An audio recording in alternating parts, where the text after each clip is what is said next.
President Trump tweeted, I think yesterday, that he was supportive of the people in Nevada who did not want to store nuclear waste at Yucca Mountain.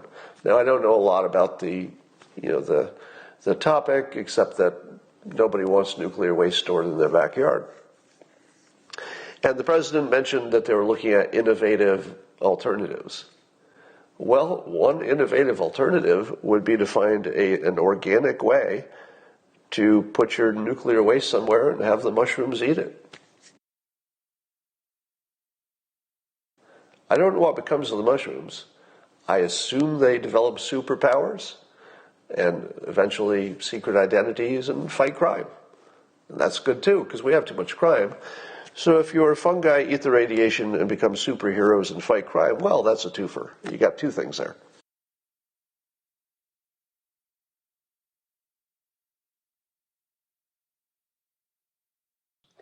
So Gell-Mann was a physicist who famously noticed that when there was a story about physics, a topic that he understood better than most of the people in the world, he could tell that the story was usually wrong.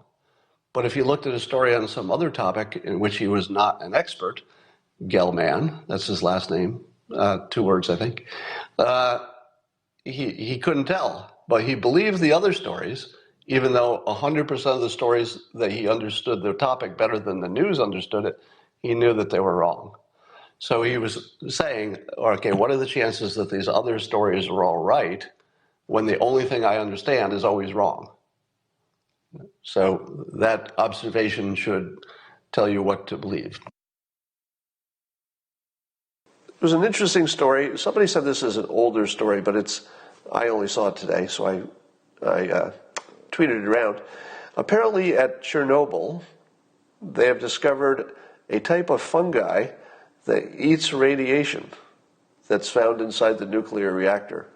What? That's right. A fungi that eats radiation as its food.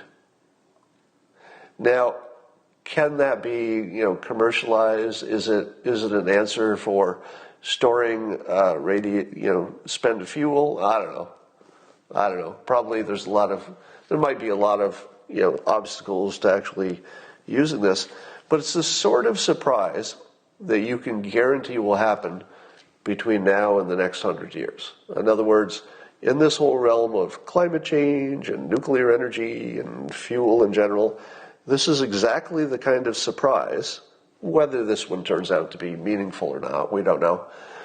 But it's the sort of thing you're going to see a lot of. So people are going to say, what? Suddenly we have new options. So nuclear looks better. President Trump tweeted, I think yesterday, that he was supportive of the people in Nevada who did not want to store nuclear waste at Yucca Mountain. Now, I don't know a lot about the topic, except that nobody wants nuclear waste stored in their backyard. And the president mentioned that they were looking at innovative alternatives. Well, one innovative alternative would be to find an organic way to put your nuclear waste somewhere and have the mushrooms eat it. I don't know what becomes of the mushrooms. I assume they develop superpowers and eventually secret identities and fight crime. And that's good too, because we have too much crime. So if your fungi eat the radiation and become superheroes and fight crime, well, that's a twofer. You got two things there. The other thing, and I love saying this because every once in a while you see something that completely changes how you feel about something. And Mark Schneider did this to me on the subject of nuclear waste. That the current nuclear power plants, when they create waste, it's a solid. It's not a liquid. The old, I guess when nuclear weapons create waste, the weapons do create a liquid waste. And our minds process the difference between a solid waste and a nuclear waste. You really feel like the risk is different, don't you? And I'm not sure this is logical, but the way you feel about it is different. Because when you think it's liquid, you think, well, how good are those containers? Could a little liquid get out and like acid, could it chew its way through the bottom of the barrel? Seems kind of scary. But if I tell you it's solid, like a solid rod, you say to yourself, okay, well, that's not like acid, probably. They probably figured it out. Now, I have no reason to believe that the solid, from a engineering perspective, is more protected than the liquid is. They're probably equally protected. They're probably just fine in both cases. But the way you process it is really different. The liquid just seems scarier than the solid. So it's worth knowing. The other innovative way to take care of nuclear waste is, of course, building more Generation 4, or building them in the first place, that use that spent fuel as their fuel. So if you can get to Generation 4 quickly enough, you have a way to eat up that fuel without storing it, or eat up the waste because it would be used as fuel. And between now and then, apparently it's fairly common to store the nuclear waste on the same site as the nuclear power plant.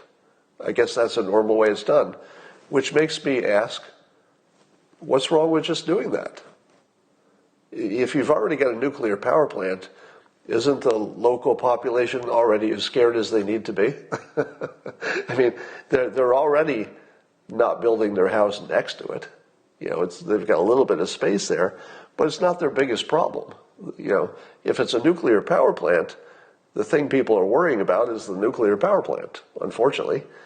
Now, if it's one of the newer ones, like Generation 3, none of them have ever had a nuclear meltdown event, but people still worry about it. So we have some options for the waste.